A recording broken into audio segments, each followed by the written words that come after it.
Իրանի Քերմանշահի հիվանդանոցը հրթիռային հարձակման է ենթարկվել։ Հիվանդանոցի ներսում ավերածություններ են, տեսանյութում առնաշաղախ անկողիններ են երևում։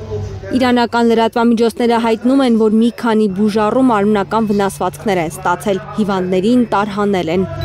Իրանում մահապատժի են ենթարկել Մոսադի մի գործակալի։ Թասնիմ լրատվական գործակալությունը գրում է, որ նա ազգությամբ իրանցի Մոսադ Իսմայիլ Ֆիկրին է, որը հույժ գաղտնի տեղեկություններ է փոխանցել Իսրայելի իշխանություններին, կոորդինատներ է ուղարկել գաղտնի վայրերի, շտաբ բնակարանների եւ կոնկրետ անձանց մասին։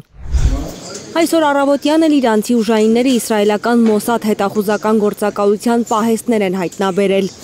Ռեյ քաղաքի անվտանգության ուժերի հրամանատարի խոսքով ավելի քան 200 կիլոգրամ պայթուցիկ են գտել այդ պահեստներում, նաև ահռելի քանակությամբ սարքավորումներ, որոնցով Իսրայելի գաղտնի ծառայությունը պատրաստվում էր բնակելի շենքեր պայթեցնել։ Իրանի առողջապահության նախարարությունը հայտնում է, որ հունիսի 13-ից ի վեր ավելի քան 220 զոհ ու 1220 վիրավոր ունեն։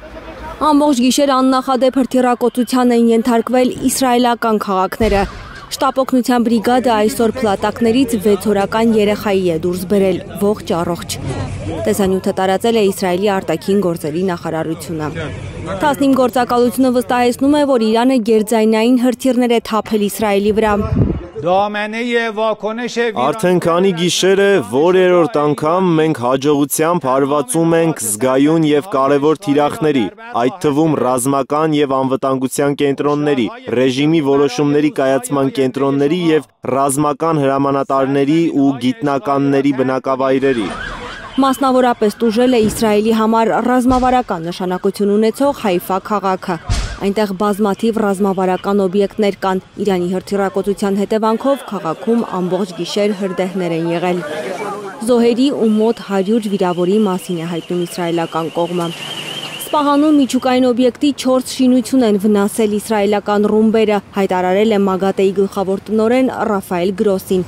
Նրա խոսքով ատոմային մյուս օբյեկտները չեն վնասվել։ Գործակալության ղեկավարը հայտարարել է, որ կշարունակի ստուգել Իրանի միջուկային օբյեկտները, հենց անվտանգային իրավիճակը թույլ տա։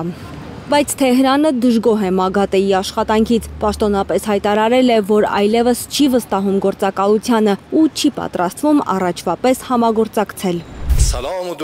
Այս ֆոնին Իրանի նախագահը վերահաստատել է միջուկային զենքի մշակման հարցում Թեհրանի դիրքորոշումը։ Գերագույն առաջնորդը մեր պետության հստակ դիրքորոշումը բազմիցս նշել է, մենք չենք ձգտում միջուկային զենք ունենալ, ով հակառակ դիրքորոշում ունի, Իրանի Իսլամական Հանրապետության քաղաքականության ձևավորման գործում տեղ չունի։